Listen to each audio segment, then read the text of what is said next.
আধুনিক ফ্যাশন ও পোশাকের ক্ষেত্রে পর্দার সীমা কোথায়?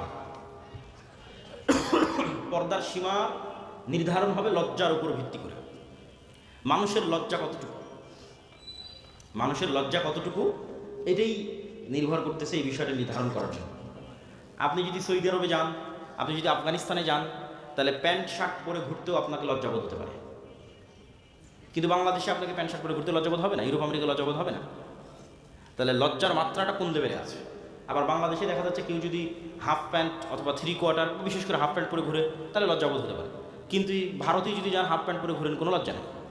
ইউরোপ আমেরিকায় যান সবাই হাফ প্যান্ট পরে ঘুরতেছে, কোনো লজ্জা নেই। তাহলে এটা লজ্জার মাত্রার উপর নির্ভর করতেছে, এক নাম্বার। দুই নাম্বার, আল্লাহ সুবহানাহু ওয়া তাআলা যে সীমা দিয়েছে সেটা তো আছে। আল্লাহ পুরুষদের জন্য যে সীমা দিয়েছে সেটা তো আছে, নারীদের জন্য যে সীমা দিয়েছে সেটা তো আছে। কিন্তু সেটার উপরেও যে আপনি বোরখা কেমন পড়তেছেন, আটো শটো পড়তেছেন কিনা, মুখ ঢাকতেছেন কিনা, এগুলো সব নির্ভর করতেছে অন্তরের লজ্জার উপর।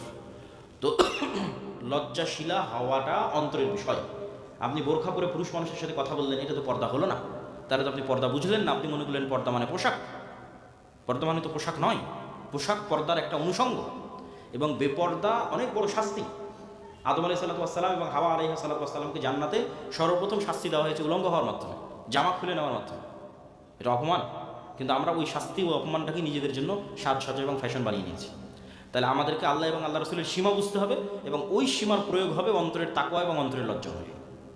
যে মেয়ে যত লজ্জাশীলা, সে তেমন ঢিলে ঢালা পোশাক পরবে, সে তত পুরুষ সমাজ থেকে নিজেকে দূরে রাখার চেষ্টা করবে, পুরুষদের সংমিশ্রণ থেকে।